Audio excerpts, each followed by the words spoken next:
The moment that hammer twitches midair, before anyone even realizes what's happening, I felt something click in my head. Because that wasn't just a callback, that was a question, a dangerous one. We're watching Avengers Doomsday Trailer and it teased the return of Steve Rogers, but not the Steve we said goodbye to in Avengers Endgame. No, this is something else. Younger, stronger. Almost like time itself rewrote him. And right when Thor is explaining that defeating Dr. Doom would take a miracle, boom, that miracle walks in. But here's the part that really bothers me in the best way possible. How is he still worthy? Because if Steve stayed back with Peggy Carter and lived an entirely different life, he technically broke the sacred flow of time. That's not small. That's not harmless. That's multiversal interference. And yet, when he calls Mjolnir, it doesn't hesitate. It doesn't question him. It chooses him again. Now let's slow down and really think about this together, because Marvel doesn't throw a moment like that randomly at the end of a trailer. That's not fan service. That's a statement. The hammer returning to Steve is basically Marvel telling us whatever happened in the timeline didn't corrupt him. But wait, shouldn't it have?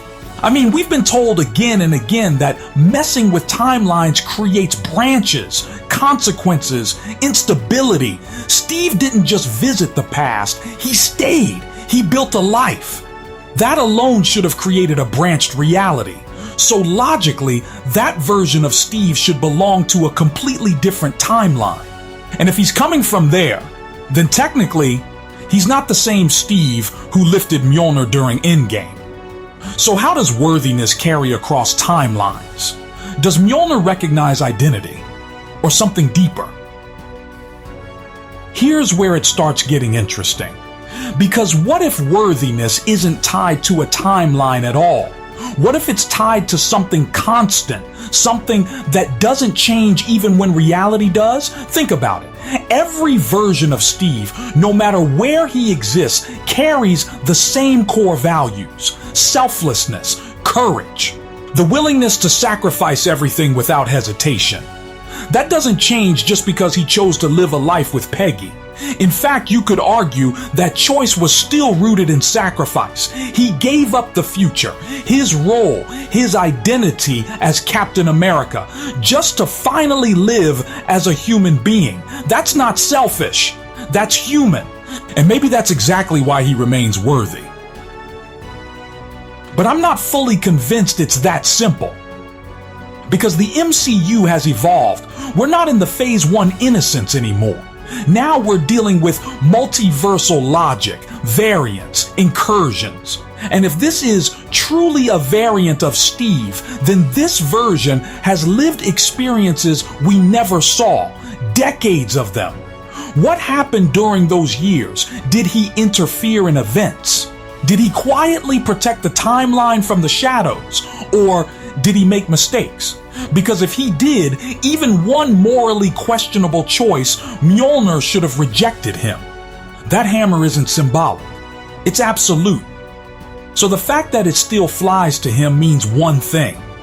Whatever he did during those missing years, it didn't break him. It refined him. And that leads me to a theory that honestly gave me chills the first time I thought about it. What if Steve didn't just live peacefully with Peggy? What if he became something more? Something hidden? Think about the possibility that Steve knew about timeline fractures long before the Avengers did. Maybe he realized that his very presence in the past could destabilize reality.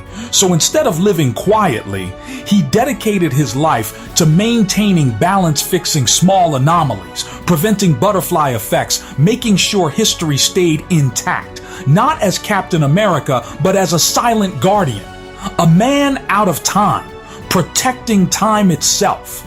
And if that's true, then this version of Steve isn't less worthy. He might be the most worthy he's ever been. Now go back to that trailer moment. Thor doesn't recognize him immediately. That hesitation matters, Because Thor, out of everyone, understands worthiness on a cosmic level, and even he doubts for a second. That tells us this Steve feels different, not wrong, just evolved. Like someone who's seen too much, lived too much. The long hair, the beard. It's not just a visual change, it's storytelling. It's Marvel telling us this man carries history in his eyes. So when he lifts his hand and calls Mjolnir, it's not just a callback to Endgame. It's a confirmation. This man, despite everything, despite time, despite reality shifting around him, is still the same at his core. But here's the twist that I think most people are missing. What if Mjolnir itself has changed? We always assume the hammer is static, bound to Odin's original enchantment. But what if the enchantment evolves? What if it adapts to the multiverse? Because if multiple realities exist, then worthiness might not be about a fixed moral checklist anymore. It might be about alignment with a universal truth. And Steve, across every version of himself, aligns with that truth. That's why the hammer responds to him, no matter where he comes from. Not because he's perfect, but because he's consistent. And then we bring Dr. Doom into this equation, and everything escalates. Doom isn't just a villain. He's a manipulator of reality, a master of science and mysticism. If anyone can exploit timeline fractures, it's him. So what if Steve's return isn't random? What if Doom's actions are pulling variants into a collapsing reality? That would explain why this Steve appears exactly when Thor mentions needing a miracle. Because maybe Steve has been tracking this threat across timelines. Maybe he's been preparing for this moment long before the Avengers even realize the danger. And when he finally steps in, it's not coincidence, it's strategy. And now the worthiness question becomes even deeper. Because if Steve has been navigating broken timelines, facing impossible decisions, possibly even sacrificing entire realities to save others, then his worthiness isn't just intact. It's been tested beyond anything we've ever seen. That hammer flying to him? That's not nostalgia, that's validation. It's the universe saying, you did what needed to be done. And honestly, that's powerful.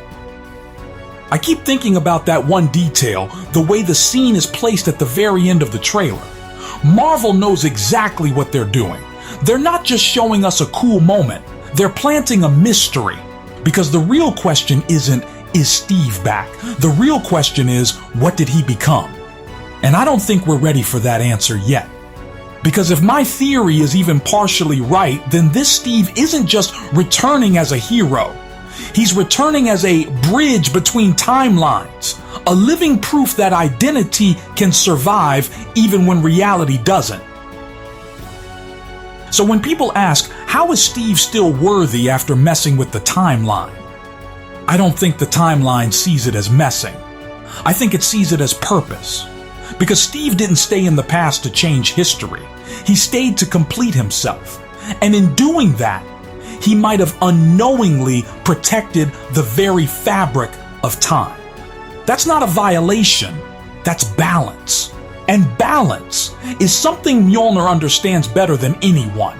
And maybe, just maybe, that's why Thor looks shocked. Not because Steve is back, but because deep down, Thor realizes something terrifying. This version of Steve might be stronger than the one he knew, not physically, but spiritually. And in a story where Doom is rewriting reality, that kind of strength might be the only thing standing between existence and complete collapse. I don't know about you, but that one shot changed everything for me. It's not just hype, it's a puzzle. And we've only seen the first piece. If you made it this far, seriously, thank you for sticking with me through this theory. Let me know what you think. Do you believe Steve is still the same or something more? Drop your thoughts. Like, share, subscribe, and I'll see you in the next one. This is Liam Harrison from MovieCast, and I appreciate you being here till the very end.